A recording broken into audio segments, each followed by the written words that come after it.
not the smartest person on the planet. I'm not the best reader on the planet. I'm not the worst reader on the planet. I can read.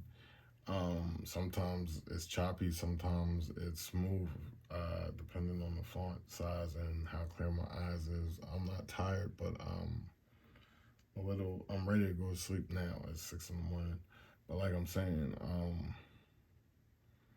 with all that said, like, going into school, going back to school, going to college, going to get my master's degree in graduate school, it was like, all right, so I play a lot, but I'm going to take this seriously and I'm going to learn everything about my profession so I can not be arrogant, not have all the answers, but I can be confidently competent, not just over ego, over cocky confidence, but I can be confident that I'm competent. So I know I can have confidence in my skills to do anything I like, not set out to do, but anything I learn how to do, I'm going to show confidence in. And anything I'm not going to have confidence in or I'm still learning, I'll tell you, like, yeah, I mean, I'm still learning. Like, all the stuff I'm doing on YouTube and Instagram and stuff like that, I'm learning a lot of this stuff. I'm learning as I go. I'm just starting out with some of the stuff. Some of the stuff, like as far as the art, I've been doing for my whole life, but I'm still testing myself as far as art boundaries. I'm still testing myself as far as editing. I'm still testing myself as far as it's a lot on a lot of these programs I gotta learn. Then there's certain things that I can outsource. There's certain things that I can collaborate with in the future. But like besides basic art, illustration, cartoon drawings, a lot of this is like still ground level for me. You get what I'm saying?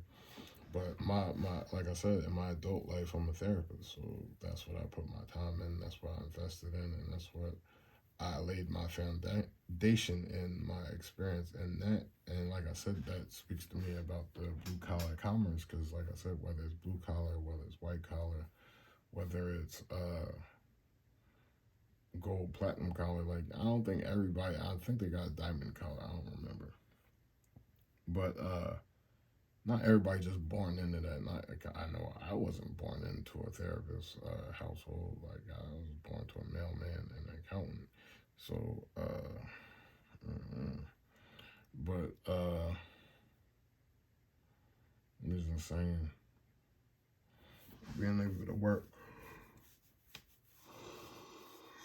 from any level, like and like being from PA and being from the area where Kobe was, like I was saying that off of one of the other things I did, I guess that that Mamba mentality. You get what I'm saying? So like I like his hustle. Like I wasn't always a fan of Kobe's throughout my life. Like I was always a Sixers fan after I got to the age that I knew the Sixers were the Philadelphia team. When I was real little, I was like Bulls fan with the whole Michael Jordan hype. But then I was like, hold up. At some point, I know I recognized like, all right, I'm in Philly. Like they were both red uniform team. I'm joking, but anyway. So I forget. I've always been a Sixers fan, but Kobe. As far as Kobe, I was a Shaq fan, and when he was on the Magic, him and Penny Hardaway, and then he had moved out to LA and on the Lakers, and that was the breaking backboards days. So, but Kobe got there, and Kobe wanted to do it by himself, and that was his mentality. So, at first, like being the Shaq guy, it was like, all right, well, it just seemed like, yeah. But then later in his career, before he retired and before he crashed in that accident, unfortunately, like I had come across the Mamba mentality, and I really liked it. And I felt like I said, I feel like Philadelphia is a town of mom and pop shops. It's an entrepreneurial city. Like whether you have a brick and mortar spot, whether you're a street vendor, whether you just got a hustle on a corner that's legal and legit, and then the things people do when they feel like they have no resources and stuff like that. So, like I said, if you make it, we could probably sell it. If it's a quality product, we go and sell it. If it's something outside the box, I've seen people selling it. Like, and I'm talking about like, street vending. So like, I've seen creative things sold in this city, which I'm happy for it because my whole thing is as long as you're not doing nothing illegal that's going to end you up in jail or somebody hurt and you in jail or you in the casket, then like, like escape whatever you got to escape, doing whatever you got to do as long as nobody get hurt, you're not hurting yourself. Like, like that's just how I see it. Find your talent, find what you're good at, find your niche, and take it from there, go from there.